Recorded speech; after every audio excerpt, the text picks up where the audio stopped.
வணக்கம். இன்னைக்கு வீடியோவில் ஒரு கொலக்கட்டை ரெசிபி தான் செய்து பார்க்க போகிறோம். ஸ்கூல் வீட்டு வரும் பசங்களுக்கு இந்த மாதிரி செஞ்சு கொடுங்க, ரொம்ப விரும்பி சாப்பிடுவாங்க. எப்படி செய்யலான்னு பார்க்கலாம் வாங்க. ஃபஸ்ட்டு ஒரு கடாயில் 1 கப் அளவுக்கு அரிசி மாவு எடுத்துருக்கிறேன். இந்த அரிசி மாவு அடுப்பு மீடியம் ஃப்ளேமில் வச்சுட்டு வறுத்துக்கோங்க. கலர் சேஞ்ச் ஆகாத அளவுக்கு நல்லா வறுத்து எடுத்துக்கிடணும். அடுப்பு மீடியம் ஃப்ளேமில் வச்சுருங்க. அடுத்ததாக அதே ஃபேனில் 1/2 கப் அளவுக்கு வெல்லம் எடுத்திருக்கேன். 1 கப் பச்சரிசி மாவுக்கு 1/2 கப் வெல்லம் சரியாக இருக்கும். அதே கப்பாலே ஒரு 1/4 கப் அளவுக்கு தண்ணி ஊற்றிக்கோங்க. சேர்த்துட்டு நல்லா ஒரு கொதி வந்ததுக்கப்புறமா இது வெல்லம் எல்லாம் கரைஞ்சி வரும். வந்ததுக்கப்புறம் வடிகட்டி எடுத்து வச்சுக்கோங்க. இப்போ நல்லா கொதி வந்துருச்சு. இந்தளவுக்கு வந்தால் போதும். வெல்லம் நல்லா கரையட்டும். நல்லா கரைஞ்சி வந்துட்டு அதை ஓரமாக இருக்கட்டும். அடுத்ததாக அதே ஃபேனில் 1 ஸ்பூன் அளவுக்கு நெய் சேர்த்துக்கலாம். நெய் உருகுனதுக்கப்புறமா 1 கப் அளவுக்கு தேங்காய் கட் பண்ணி வச்சுருக்கிறேன். இந்த தேங்காயை நல்லா நெய்யில் வதக்கிக்கோங்க. கலர் சேஞ்ச் ஆகிற வரைக்கும் நல்லா வதக்கி எடுத்துக்கலாம். இந்த அளவுக்கு வதக்கணும். இதோட 1 ஸ்பூன் அளவுக்கு வெள்ளை கலர் எள்ளு சேர்த்துக்கோங்க. சேர்த்துட்டு அடுப்பை மீடியம் ஃப்ளேமில் வச்சு நல்லா வறுத்துக்கோங்க. எள்ளு சேர்த்து செய்யும்போது நல்லா வாசனையாக இருக்கும். இப்போது அடுப்புலேருந்து கீழே இறக்கி வச்சுட்டு நம்ம ஏற்கனவே வெள்ளை பாகு எடுத்துருக்கோம்ல, அதை வடிகட்டி இதோட சேர்த்துக்கிடலாம். சேர்த்து நல்லா மிக்ஸ் ஆகிற அளவுக்கு கிண்டிக்கோங்க.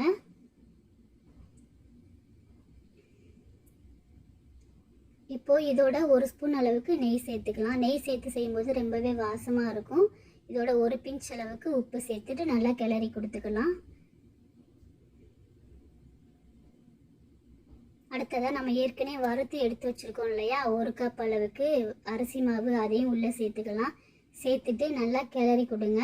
கட்டி இல்லாத அளவுக்கு நல்லா கிண்டி எடுத்துக்கோங்க. சூடாக இருக்கிறனால இந்த மாதிரி கரண்டி வச்சு ஃபஸ்ட்டு கிண்டிக்கோங்க. கை பொறுக்கிற அளவுக்கு சூடு வந்ததுக்கப்புறமா இந்த மாதிரி எடுத்துட்டு கையை வச்சு நல்லா பிசைஞ்சு சப்பாத்தி மாவு பதத்துக்கு எடுத்துக்கலாம்.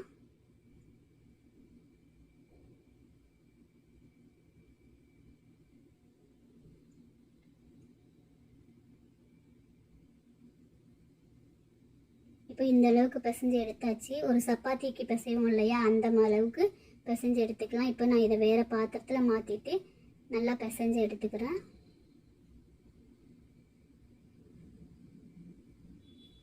இந்த வீடியோவில் சொல்லியிருக்கிற மாதிரியே அளவுகளோடு செய்யுங்க, ரொம்பவே டேஸ்ட்டாக இருக்கும்.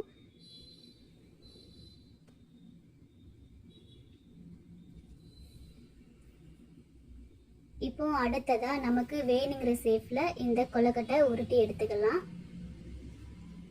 உங்களுக்கு என்ன விருப்பமான ஷேப் வேணுமோ அந்த ஷேப்பில் இந்த மாதிரி எடுத்துக்காங்க செஞ்சு. ஃபஸ்ட்டு ஒரு உருண்டை சைஸு எடுத்து வச்சுருக்கிறேன். அடுத்ததாக ஒரு நீட்ட சைஸ்க்கு உருட்டிக்கலாம். இந்த மாதிரி உருட்டிகிட்டே வந்துட்டு கையால் ஒரு ப்ரெஸ் கொடுக்கும்போது அது ஒரு நல்ல சேஃபாக வந்துடும். இந்த மாதிரி ப்ரெஸ் கொடுக்கும்போது இப்படி இருக்கும்.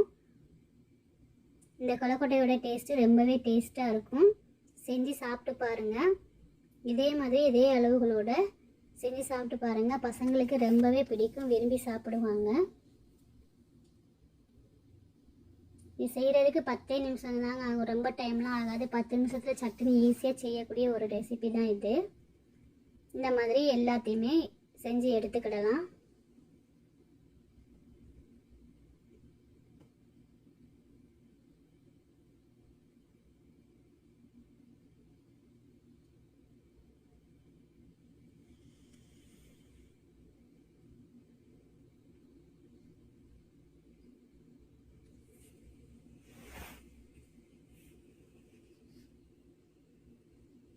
அவ்வளோதான், எல்லாத்தையும் செஞ்சு எடுத்து ஒரு இட்லி பாத்திரத்தில் வச்சு வேக வச்சு எடுத்துகிட்டு வந்திருக்கிறேன். வெந்ததுக்கப்புறமா இந்த மாதிரி இருக்கும்.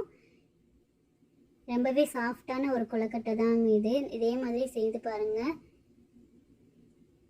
இது கலர் பாருங்கள், ரொம்ப சூப்பராக இருக்குது. டேஸ்ட்டும் ரொம்ப நல்லாயிருக்கும்.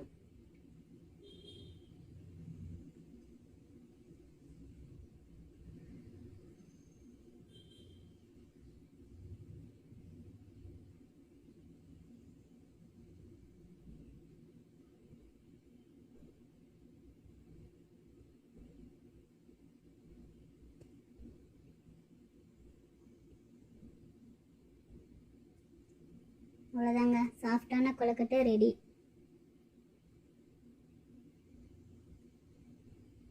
இப்போது இந்த கொழுக்கட்டையிலேருந்து ஒரு பீஸ் எடுத்து பிச்சு காமிக்கிறேன் பாருங்கள், எவ்வளோ சாஃப்டாக இருக்குதுன்னு. பார்த்தீங்களா? இதோட டேஸ்ட்டு ரொம்ப அருமையாகவே இருக்கும்.